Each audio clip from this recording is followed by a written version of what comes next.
అంటాం, సెంటినైల్స్ అంటాం. సెంటినైల్ ట్రైబ్ ఉంటుంది కదా, ఎవరు రానివారు అనమాట సెంటినైల్ ట్రైబ్ వాళ్ళు.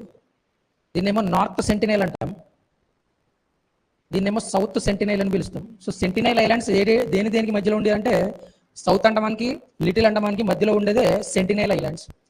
రైట్, ఇక్కడ చూడండి రెండాట్లకి మధ్యలో ఈ గ్యాప్ ఉంది కదా, సౌత్ అండమాన్కి లిటిల్ అండమాన్కి మధ్యలో ఉన్న గ్యాప్ని ఏమని పిలుస్తామంటే డంకన్ ప్యాసేజ్ అంటాం. డంకన్ ప్యాసేజ్, డంకన్ కనుమ అని పిలుస్తాం అనమాట. డంకన్ పాస్ అంటారు దాన్ని. ఓకే రైట్, ఇవి అండమాన్ గ్రూప్లో ఉన్న ఐలాండ్స్. సో ఈ ఐలాండ్స్లో ఏమేమి స్పెషాలిటీస్ ఉన్నాయి చూడండి. ఇక్కడ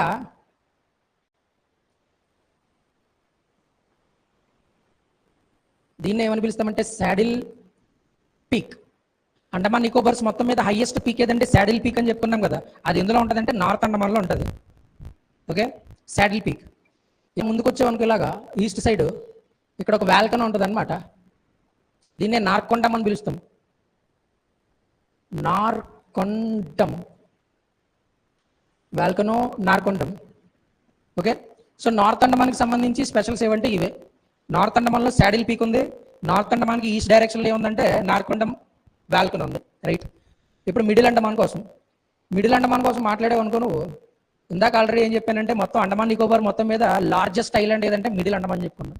so it is the largest of all Andaman islands, Andaman Nicobar islands. ఇందులో ఒక పీక్ ఉంటుంది, దాన్నే డైవాలో పీక్ అని పిలుస్తాం. డైవాలో శిఖరం అంటారు దాన్ని.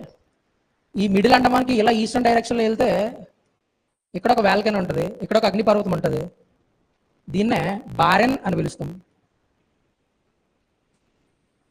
బారెన్ వాల్కన్ అని పిలుస్తాం.